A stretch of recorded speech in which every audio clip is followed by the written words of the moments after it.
Hello and welcome back to another World Cup Fantasy Football video. With it being the last set of fixtures now of the group stages, we're going to look at how I got on so far and more importantly, how my team is going to look for the round of 16. So this is how my team's getting on so far with just Bentacore left to play who, let's be honest, he's not going to get more than 3 points now, is he, at best. So 41 overall so far. Again, another shocking week really. It's been quite poor really. Let's go through it for a laugh anyway. So in goal, I got No Pert, 7 points. Really happy with him to be fair. He got a bonus point of a bonus save point. I mean, I can't believe it. Against Qatar, I didn't think they'd even get a shot on goal, so happy with that. Anocho got 1 point. Yeah, I mean, Mexico, they threw everything at Saudi Arabia. Completely forgot that they had to defend, and right at the end they scored. So really annoyed with that. Not really that bothered that Anochu conceded, but more like Gallardo conceded because he was my starting defender, and I thought guaranteed clean sheet. And when I watched that goal go in, oh, so frustrating. Literally, Mexico just completely forgot that they had to defend as well, and they got done over, and in the end they're out. So yeah, really disappointed with that. Dumfries, yes, he got a clean sheet, and I should really be happy with that, but let's be honest, we all expected so much more from Dumfries at the start of this World Cup. So yeah, again, no returns from him at all, just the clean sheet. But he still did better than Icardi, I think that's how you say his name, the first guy so far in this World Cup to score an own goal. Trust my luck to be the first week I bring him in, he does that. I couldn't believe it, one, that Morocco conceded, and then two, he scored the own goal. So yeah, really frustrating with that, but these things happen. On the bench from the defenders, who had Tambakiti, whatever his name is. Yeah, we weren't expecting much from him. He was just in there 'cause that was all the money I had left, and he plays. So yeah, not bothered about that with -1. But Mayo, however you say his name, Denmark guy, shocking, 1 point. I could not believe that they lost to Australia. And then he went off early because they needed to get a goal. And of all players, I would have kept him on the pitch, to be honest, because he probably scores more goals than the strikers. So yeah, frustrating there in midfield. Kevin De Bruyne, Belgium are out. Belgium were poor yet again. I mean, yeah, De Bruyne, I kept my faith in him. It's not worked out for me at all, really. The most he got in 1 week was 4 points. So, yeah, he's been pretty shocking. So has the Belgian team, really. So, yeah, disappointing with him. Same with Ericsson. I was expecting so much more against Australia. He played so deep. He played like he plays at Man United. It was so frustrating. If anyone was going to get a goal, I thought it would be him, but he played that deep. There was just no chance. Pulisic, though, on the other hand, he did get a goal, thankfully. So I did get off to a good start this first round. But yeah, he went off early. I don't know not quite sure what the injury is, but I was just grateful he got a goal before he went off. So happy with that. Gundogan, nothing from Gundogan. He went off early because Germany needed goals. I think they were drawing at the time when he went off. I couldn't believe when he went off. When he went off, I had to change over to the Spain game. I was just annoyed because he scores goals, but I understand why they had to take him off. But he's no longer in the World Cup now, so gonna have to look elsewhere for a replacement.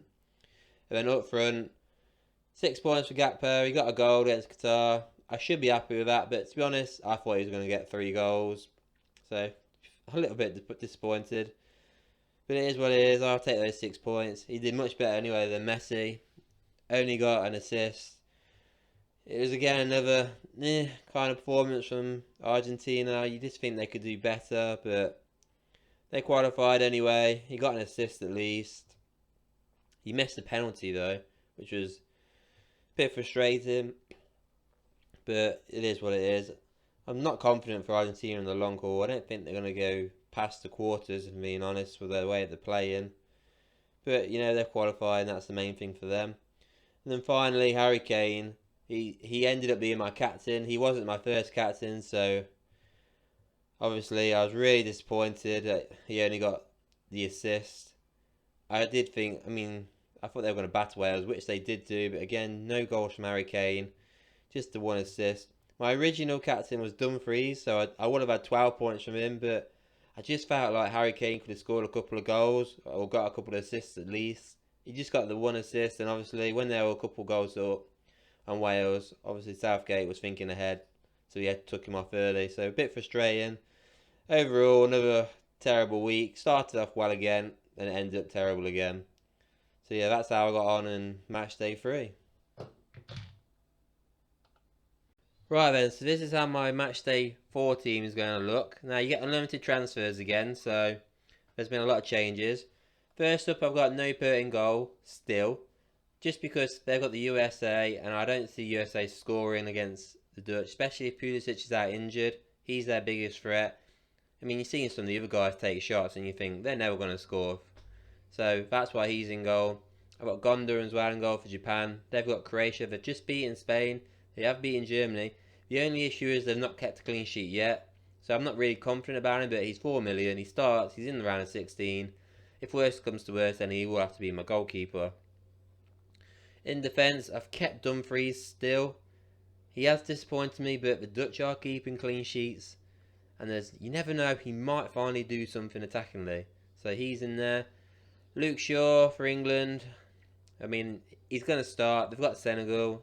They haven't got Mane. That's their biggest threat. They have looked decent though, still, Senegal. But I think England will just be too much for them. And I can see England keeping a clean sheet in this game as well. But, you know, I've been wrong before. I mean, so far, clean sheets for me have been terrible. So I'm not too optimistic. But hopefully England do keep a clean sheet there. Sandro, got him in Brazil. Now, we don't know yet who Brazil have got in the next round, but Sandro for sure will start. He started the first 2 games for Brazil. I don't think he's going to play today because they've already qualified, so they might as well just rest him. He's a left wing back, he's attacking. Yeah, it makes sense. I think whoever Brazil play, I think they will beat. Not sure if they'll keep a clean sheet, depending on who they have. If they have Uruguay, I think that'd be a tough game. But I'm not too sure. We'll have to see. But yeah, he's in there. And then I've got Sosa. Can't remember, is that an A or no? I can't even tell. Of Croatia. Now he's burned me already so far this World Cup. I had him for the second game, and they didn't keep a clean sheet within like 2 minutes. In the first and third game, he's kept clean sheets, so he's been a bit frustrating. And then finally, I've got signs of Morocco. Morocco, they've looked decent at the back. Obviously, we've seen what he's like in the Premier League. He scores headers from corners. He's only 4.5 mil, so he's just a little gamble really to go for. Midfielders now. First guy I've gone for is Bellingham again. I brought him back in my team. He looked pretty decent again against Wales, but you know Wales looked really poor, so they probably made everybody look good, to be honest. But we know for sure in the next round he is going to start against Senegal. I think he's going to cause problems. And I'm hoping, I'm not confident, but I'm hoping he will score. So he's in there. Got Perisic for Croatia. They've got Japan. There's a good chance that Croatia are going to do well here. I do think they'll beat Japan, if I'm being honest. I'm not confident if they'll keep a clean sheet like I've got Sosa, because he thinks they want to burn me. But Perisic, he's very good when it comes to scoring goals for Croatia. I'm confident he'll score. Now I've said I'm confident he'll score. I don't think he's going to score. So yeah, anyway, he's in there for now. We've got Rabiot. Why can't I say that guy's name? Anyway, I've got him, the French midfielder. I mean, I didn't rate him before this World Cup, but to be fair, he's playing decent so far. They've got Poland in the next round now. If you watched Poland the other day, they do not deserve to be going through. They were absolutely poor, man, against Argentina. It was just embarrassing to see them play the way they did, and just to see them qualify. A team like that, played like that, should not qualify. But I think France will absolutely batter them. So he's in there, and he's scored a goal in this World Cup already. He's looked good. So yeah, he's definitely their best midfielder. So he's in there. And then Ziyech in Morocco, my second Morocco player. Didn't think I'd be doing that at the start of the World Cup, but if there was going to be a Morocco player I was going to pick, it was definitely going to be him, or maybe Hakimi, but I've not gone for him. But this guy, he's gave assists, he's scored goals in this World Cup. Yeah, they played well, Morocco, to be fair. They've got a tough game against Spain. I don't know if they'll win that game, if I'm being honest. I'm not confident. But he's just a gamble to go for. I mean, I do have 1 million in the bank, still. So he could come out, and I might go for a Spanish player, like an Olmo maybe, somebody like that. But I'll have to look into it more. But for now, he's in there. And then finally, I've got Bernardo Silva. Like I've just said, I've got 1 million in the bank, so I could change this to Fernandez. But I've gone for Silva for now. He's a great little creative player. Obviously, Portugal, they are already qualified, so he'll probably get a rest today. Yeah, we see what he's like in the Premier League. He's a great little player. He's not done too well so far in this World Cup. He's not shined anyway. So I'm not confident with him, so he could come out for now, but he's more of a differential. That's why I've gone for him. Then finally, the strikers there. So I've got Lionel Messi still. Now, Argentina, if I'm being honest, they've been pretty poor this World Cup.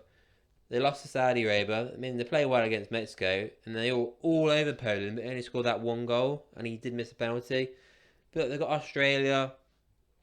Surely Argentina will score a couple of goals against Australia. I'm not confident about it, because as a team, they're shocking. But Messi definitely seems to be the guy that's getting the goal here and there, so he's definitely going to be in. I've got Gakpo alongside him. I mean, that guy scored in every game so far. He's been brilliant. By far Holland's best player. So he's definitely going to be in my team. And I do think they're going to beat USA. I can't see USA doing anything in that game. And then finally, Mbappe. Yeah, France are one of the favourites. Mbappe's been on fire so far. I can't see him not beating Poland, because Poland are poor. They don't deserve to be in this round of 16. So yeah, Mbappe's in. He's obviously not going to be on the bench by the end of it. It's just, this is how the team is just for now. So yeah, Mbappe is definitely going to be in. And there you have it. That's how my team looks so far for the round of 16. I do hope you like that video. So if you did, don't forget to like and subscribe. And I'll see you all on the next one.